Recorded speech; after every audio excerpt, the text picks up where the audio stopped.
Gold buyers, మీ కష్టాల్లో నమ్మకమైన మీ ఆత్మీయ నేస్తం.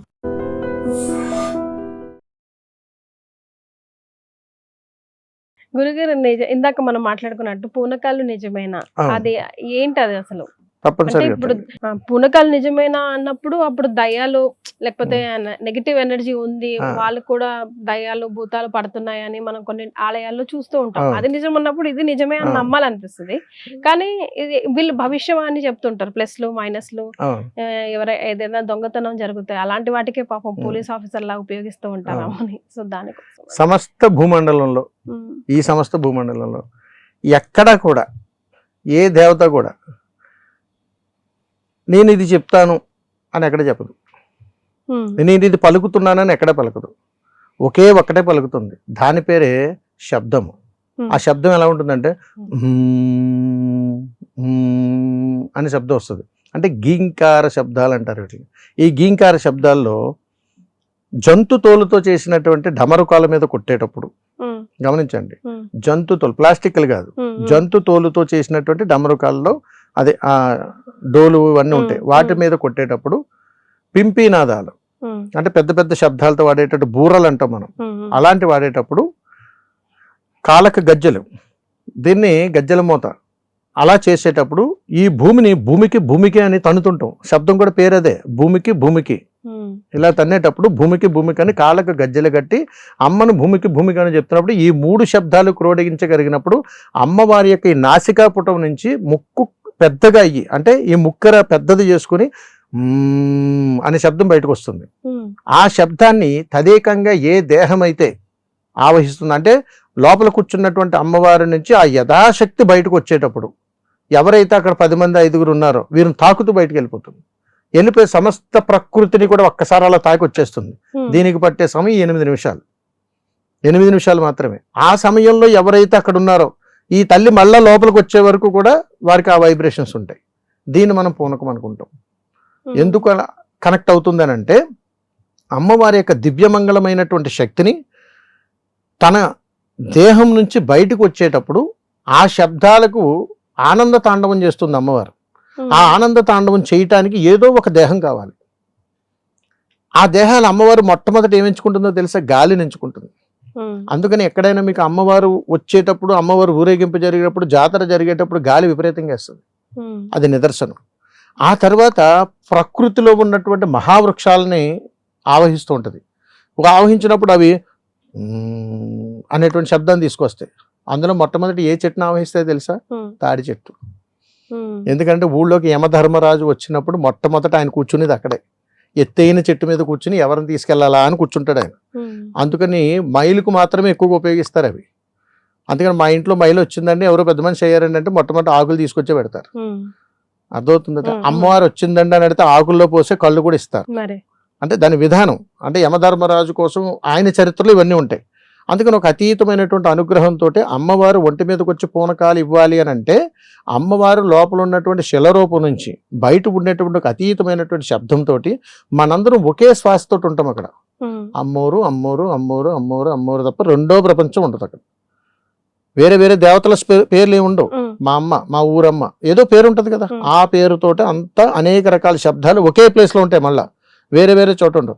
అంత శబ్ద తరంగాలతోటి ప్రకృతితో జరిగేటువంటి అనుసంధానంతో ఏ దేహమైనా సరే ప్రకంపనలకు లోనవ్వాల్సిందే. ఇప్పుడు ఉదాహరణకు డీజే పెడుతున్నారు ఇక్కడ మన గుండెల్లో దడదలాడుతుందా? అదేటి గురుగారు అక్కడ డీజే వస్తే ఇక్కడ దడదలాడంటే దాని వైబ్ అంతే. అలాగా ప్రకృతిని అనుసంధానం చేసుకుని జీవాలకు సంబంధించినటువంటి తన శరీరముతో ఒక డోలక్లాడి చేసుకుని ఈ భూమికి అని తండుతుంటే ఆ వచ్చేటువంటి శబ్దం అమ్మవారిలోంచి వచ్చేటువంటి ఒక యథాశక్తిని ప్రకృతితో అనుసంధానం అయినప్పుడు మన దేహంలో ఉన్నటువంటి షట్చక్రాలకే కనెక్ట్ అవుద్ది. ఆ షట్చక్రాలు ఏమై ఉంటాయి? మూలాధార, స్వాదిష్టాన, మణిపూర్వక, అనాహత, విశుద్ధ, ఆజ్ఞ, సహస్ర.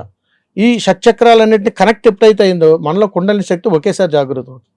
అయినప్పుడు మనకి తెలియదు, అమ్మ కనపడిందమ్మా, ఎంత అందంగా ఉందోనమ్మా, నేను ఏం చేశానో కూడా నాకు అర్థం కాదని చేసి ఒక తెలియదు. ఒక అతీతం. ఇది ఎన్ని నిమిషాలు అంటే 8 నిమిషాలు ఉంటుంది. అంటే ఒక కిరణాలు భూమి మీద పడటానికి సమయం ఎంత ఉందో ఒక గర్భగుడిలోంచి ఒక యథాశక్తి బయటికి రావడానికి మన దేహాన్ని తాకి అలా మళ్ళీ లోపలికి వెళ్ళిపోతుంది. ఆనందపడుతుంది. అందుకని అమ్మవారు ఆనంద తాండవం ఆడుతున్నప్పుడు ఏ స్త్రీ శక్తికి అయితే ఆ కుండలిని శక్తి జాగృతమయ్యేటువంటి అనుగ్రహం ఉందో ఖచ్చితంగా వారి మీదకే అనుగ్రహం వస్తుంది. దీనికి మనం పెట్టుకున్నటువంటి పేరు ఏంటంటే పూనకాలు. పూనకాలు అంటే ఊగుతూ కాళ్ళు ఊపడాన్ని పూనకాలు అంటారు. ఇలా ఇలా ఇలా ఇలా ఇవి పూనకాలు అంటారు. వాస్తవంగా చెప్పాలంటే అమ్మవారి పూనకాల్లో పాద అందం అంటారు దీన్ని, ఈ అందలి శబ్దం అంటారు.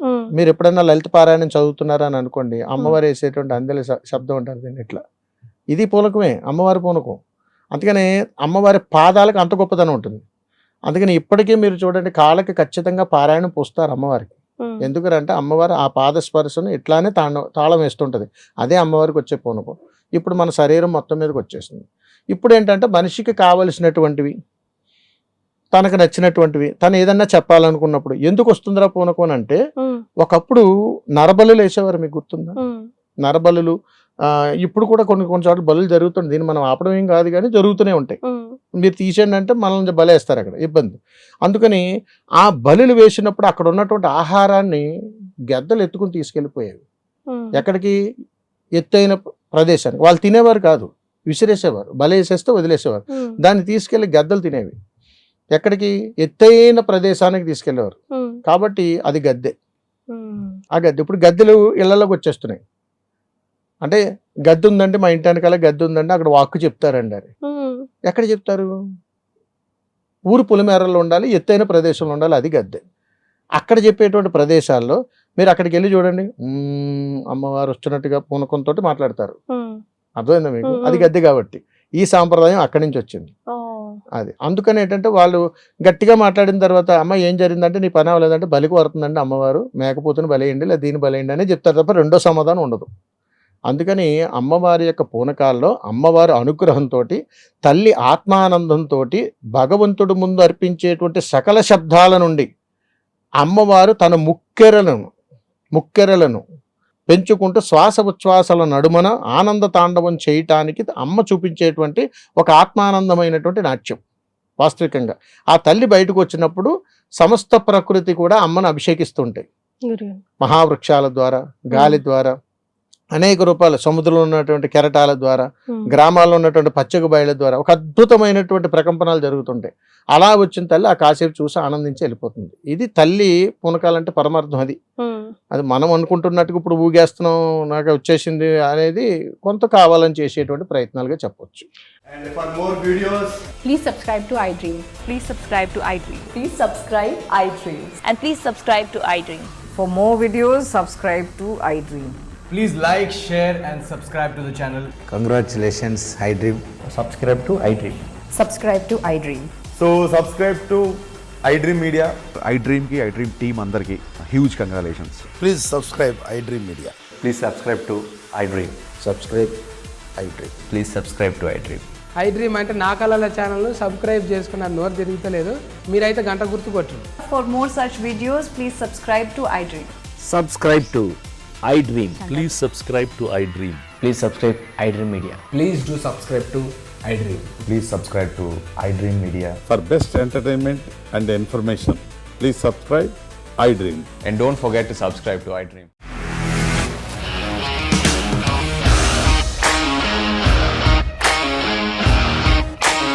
ఇండస్ట్రీలో కమిట్మెంట్ ఇష్యూస్ వస్తే నీకు కూడా వచ్చినట్టు మార్నింగ్ తీసుకెళ్ళాలంటే కొట్టి పడేస్తారు.